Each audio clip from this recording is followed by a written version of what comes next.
Bismillahirrahmanirrahim. Assalamualaikum warahmatullahi wabarakatuh. Alhamdulillahirabbil alamin. Wassalatu wassalamu ala asyrafil anbiya'i wal mursalin sayyidina wa maulana Muhammadin wa ala alihi wa sahbihi ajma'in. Amma ba'du. Yang terhormat kepada Bapak dosen pengampuh mata kuliah fikih muamalah, yakni Bapak Suud Fuadi. Terima kasih telah memberikan waktu kepada kami untuk mempresentasikan sedikit mengenai materi akad.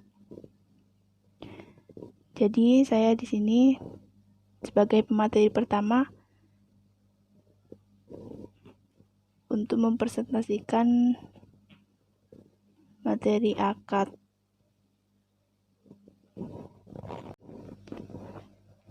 Baik, langsung saja. Yang pertama yakni pengertian akad. Jadi, akad ini berasal dari bahasa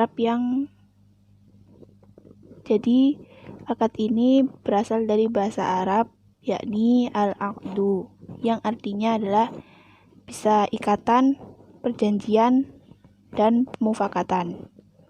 Nah, secara etimologi atau secara bahasa, akad ini mempunyai beberapa arti yang kami cantumkan dalam PPT. Ada 3. Yang pertama yakni al-rabtu, yang artinya mengikat. Maksudnya itu adalah mengumpulkan 2 ujung tali dan mengikat salah satunya dengan yang lain sehingga tali tersebut tuh bersambung kemudian menjadi sebagai sepotong benda. Jadi 2 tali tadi itu tidak bersambung, akhirnya diikat, jadi mengikat tersebut itu jadi bersambung menjadi sepotong benda. Yang kedua yakni aqdatum, yang artinya sambungan. Aqdatum ini dan ar-rabtu itu saling berhubungan, masih saling melengkapi. Yang ketiga al-ahdu, yang artinya janji. Sebagaimana yang dijelaskan dalam Al-Quran, firman Allah dalam surat Al-Imran ayat 76. Yang artinya, sebenarnya barang siapa yang menepati janji dan bertakwa, maka sesungguhnya Allah menyukai orang-orang yang bertakwa. Sedangkan menurut istilah, akad adalah sesuatu ikatan antara ijab dan qabul dengan cara yang dibenarkan oleh syarak, yang menetapkan adanya akibat-akibat hukum pada objeknya. Nah, yang dimaksud ijab dan qabul dalam jual beli ini adalah, ijab itu yang dimaksud di sini itu pernyataan pertama yang diungkapkan salah satu pihak yang mengandung keinginan secara pasti untuk mengikatkan diri. Jadi ijab ini tuh biasa diucapkan oleh sang pembeli. Itu seperti kita mau membeli sayur. Jadi sang pembeli itu bilang, "Bu, saya beli sayurnya." Nah, itu sudah bisa dikatakan sebagai ijab. Sedangkan qabul itu merupakan pernyataan pihak lain setelah ijab yang menunjukkan persetujuan untuk mengikatkan diri. Jadi qabul ini biasa diucapkan oleh sang penjual. Seperti tadi, "Bu, saya beli sayurnya." Si penjual bilang, "Iya." Itu sudah menunjukkan persetujuan. Jadi barang sang penjual itu sudah menjadi milik pembeli. Seperti itu. Nah, dengan demikian, setiap pihak yang ingin mengikatkan diri dalam sebuah akad itu disebut dengan mujib, dan pihak lain setelah ijab itu disebut dengan qabil. Jadi mujib ini pembelinya, dan qabil ini mujib itu sebagai penjualnya, sedangkan qabil itu menjadi pembeli. Seperti itu. Selanjutnya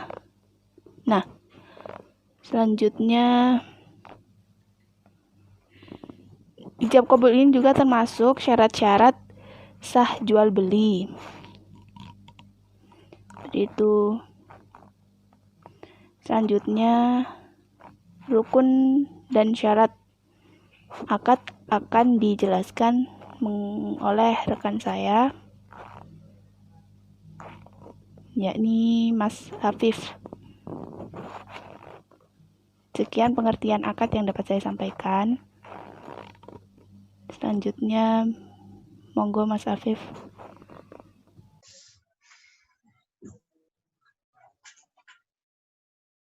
Assalamualaikum warahmatullahi wabarakatuh. Nama saya Muhammad Afifuddin Al-Ato. Di sini saya akan sedikit menjelaskan tentang syarat dan rukun akad.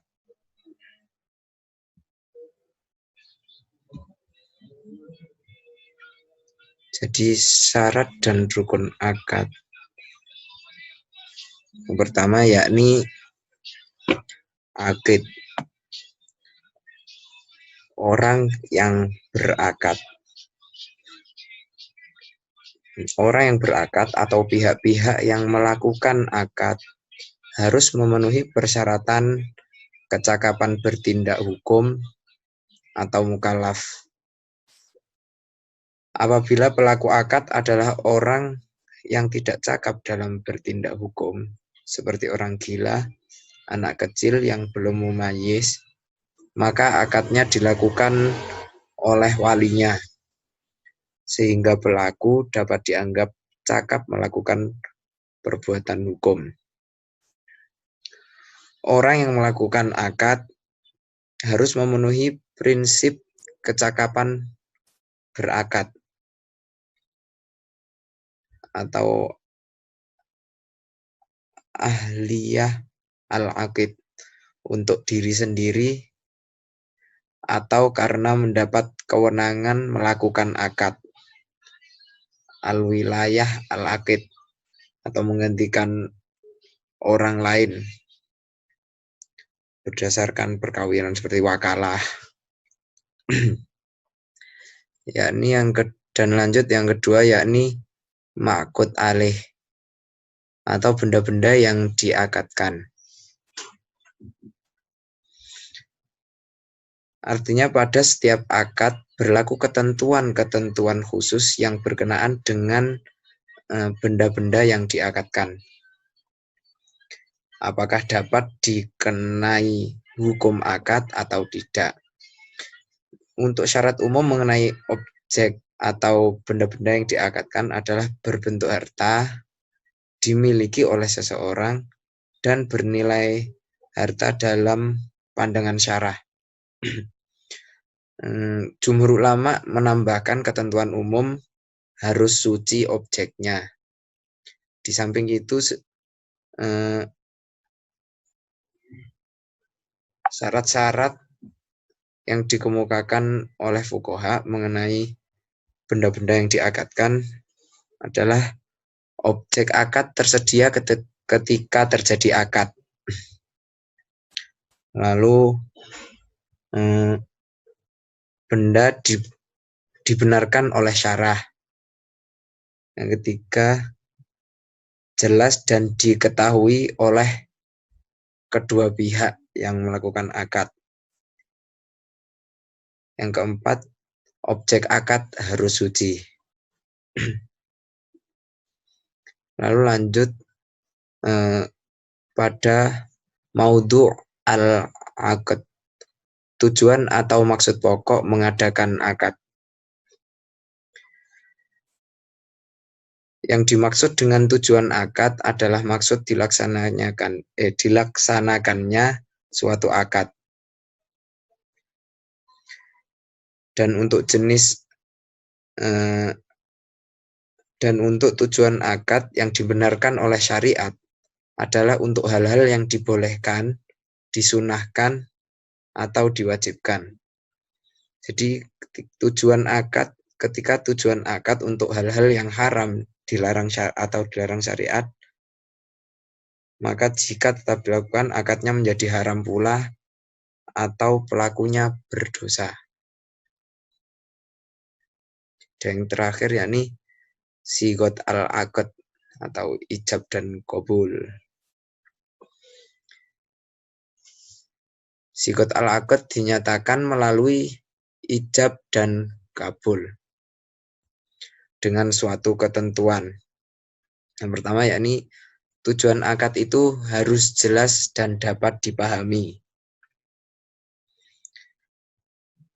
Jadi dengan ungkapan yang jelas dan pasti maknanya, sehingga dapat dipahami dengan jenis akad yang dikehendaki. Dan yang kedua, antara ijab dan kabul harus sesuai. Jadi ada keselarasan atau persesuaian terhadap ijab. Jadi qabul, pernyataan qabul dipersyaratkan adanya keselarasan atau persesuaian dengan ijab. Terus pernyataan ijab dan kabul itu harus sesuai dengan kehendak masing-masing dan tidak boleh ada yang meragukan. Jadi sama-sama ikhlas, podo ikhlas sih.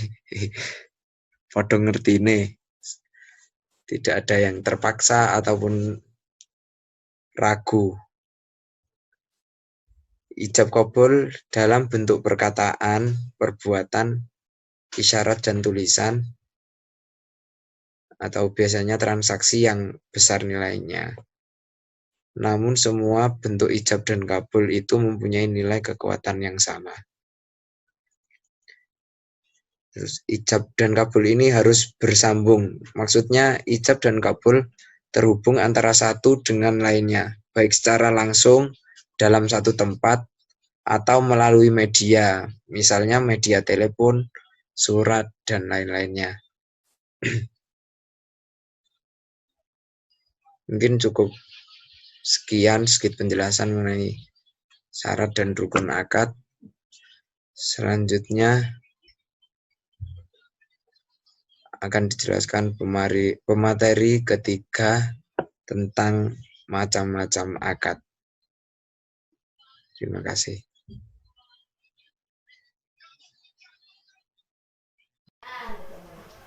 Assalamualaikum warahmatullahi wabarakatuh. Setelah pembahasan sebelumnya mengenai rukun serta syarat-syarat akad, maka kita akan ke pembahasan selanjutnya mengenai macam-macam akad, di mana akad ini dibagi menjadi 3, yaitu akad munjis, akad mu'allaq, akad mudhoh. Di mana akad munjis ini yaitu akad yang dilaksanakan langsung pada waktu selesainya akad, sedangkan akad mu'allaq ini akad yang dalam pelaksanaannya itu terdapat syarat-syarat yang telah ditentukan atau ditetapkan dalam akad, misalnya penentuan penyataan mengenai barang-barang yang diakadkan setelah adanya pembayaran. Terus yang ketiga itu ada akad mudhof, di mana akad mudhof ini adalah akad yang dalam pelaksanaannya terdapat syarat-syarat mengenai penangguhan pelaksanaan akad. Maksudnya itu di pelaksanaan penangguhannya itu dilakukan hingga waktu yang telah ditentukan. Nah, terus ini sah apabila dilakukan pada saat waktu akad, tetapi belum punya akibat hukum sebelum adanya tibanya waktu yang telah ditentukan. Selain akad yang ketiga tadi itu ada beberapa macam-macam akad yang beraneka ragam tergantung dari sudut tinjauannya. Yaitu ada perbedaan tinjauan mengenai akad itu tersebut, maka dibagi. Itu yang pertama, ada dan tidaknya kismah pada akad, maka ini dibagi menjadi 2. Itu pertama ada akad musammah, dan kedua ada akad ghairu musammah. Akad musammah ini yaitu akad yang telah ditetapkan syarak, yang telah ada hukum-hukumnya seperti jual beli, hibah, dan ijarah. Terus yang kedua itu ada akad ghairu musammah, yaitu akad yang belum ditetapkan hukum atau syarak oleh syarak maupun hukum-hukumnya itu belum ditetapkan. Terus menurut uh, mazhab Hanafiyah dan Malikiyah, yaitu dibagi menjadi dua, akad nafis dan akad mawquf. Di mana akad nafis ini akad yang dilakukan oleh orang yang sudah ahliya atau disebut ahliya dan wilayah seperti kebanyakan akad manusia. Terus yang kedua itu ada akad mawquf, yaitu akad yang dilakukan seseorang yang memiliki ahliya untuk proses akad tetapi tidak memiliki wilayah untuk mengadakannya. Nah, kemudian ada pendapat jumhur ulama fikih mengenai akad yang menyatakan bahwa akad yang batil dan fasid mengandung esensi yang sama, yaitu tidak sah akan tetapi tidak mengakibatkan hukum apapun.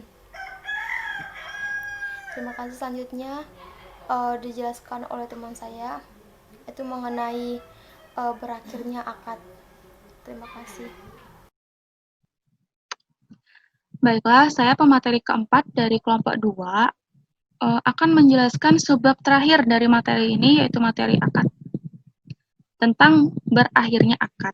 Yang mana sebelumnya sudah dijelaskan oleh 3 rekan saya mengenai akad, diantaranya pengertian, syarat dan rukun akad, dan juga macam-macam akad.